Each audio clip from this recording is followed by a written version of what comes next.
All right. Uh, Good afternoon. Welcome, everyone. I'd like to call this meeting to order. My name is Mr. Norman. I'm the new assistant principal here at River High School.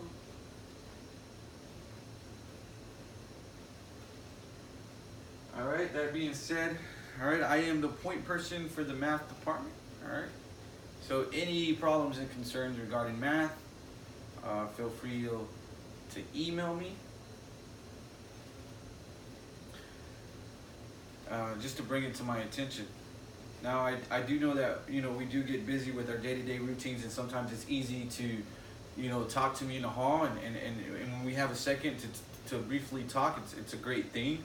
But always, I want to remind you and encourage you, whenever you have a conversation with me and it's important, please email me. I'd love to keep a record of it, but also it helps remind me of what we talked about. Don't ever feel like you're bothering me by doing that. It's going to allow me to provide resources or the assistant needed that you need faster. All right, so please help me. Remember, email me. Although a little bit about myself, I've taught math for about 4 years, the subject of Algebra 1. That being said, I do know what math teachers go through. I have that common ground, so I really do feel excited to be your team leader or your point person this year, or the administrator over you. I feel like I can me having that common ground, is going to be great. I remember my first year of teaching, I kind of knew some things that could have been done better. I never said anything because I didn't know. I was still learning myself. So the second year, I started contributing to the just to the planning, or just to the meetings, and it feels just let me put it this way, it feels bad when you don't feel like you're being listened, or if you're just being like, if you're being felt like you're just being shut down, not even listened to. It feels bad. So I do understand where that, where coming from there, I do understand that.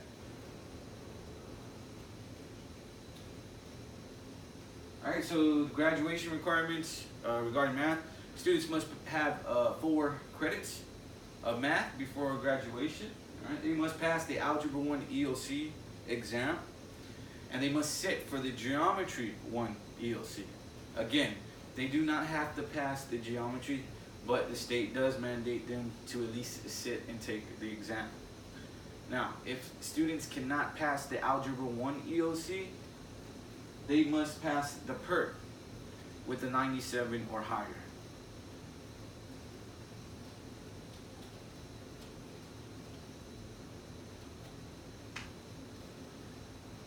So I am going to encourage each and every one of you to, again, not isolate yourself, but work towards a collaborative environment. One of the plans that I want to implement is the Algebra 1A and Algebra 1 cohesive plan. Is because, like I said, I was an Algebra 1 teacher, and briefly discuss Algebra 1A is for the students that do not score enough to be placed in Algebra 1 when they're coming from middle school. They go into Algebra 1A and they take first half of Algebra 1 curriculum.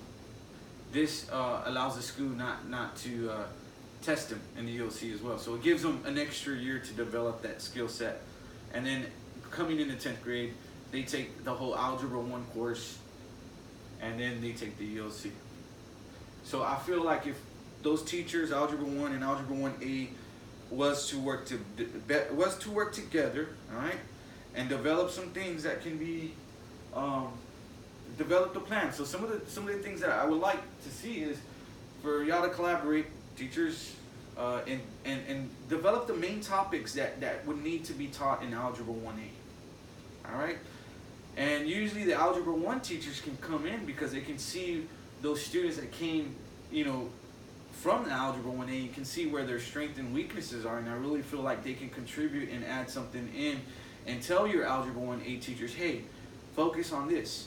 So if they take the time and they focus on, like, let's say, for instance, multi-step equations, which involves order of operations in associative property, distributive property, I feel like if they focus on that instead of just running through a pacing guide, it just allows the students to develop a strong foundation. And so when they go to Algebra 1, they're going to have a really good understanding, and that teacher can hit the ground running instead of having to reteach, spend time in reteaching. So I always say regarding math, let's focus on the core things, and I think the first step was, like I said, order of operations involving multi-step equations.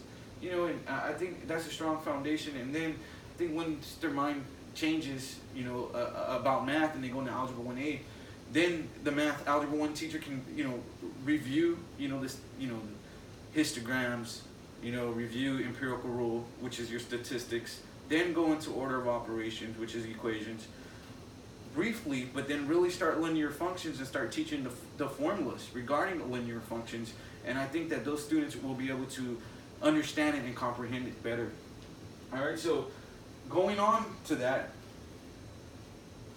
they're going to develop a schedule, okay, that I want to see. So by next, let's say next month, or if you have the schedule, so Algebra 1 and Algebra 1A teachers start emailing each other.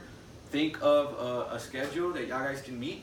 All right, start developing some strategies and discussing what we're talking about now, and see what kind of cohesive plan where Algebra 1A and Algebra 1 sticks together. All right. Also, we do have our support staff here. All right, those are the ESE push-ins. Those are the resources, all right, that the teachers need, all right, to give those ESE students the support. So again, those, I'm going to be working with them on creating a push-in schedule.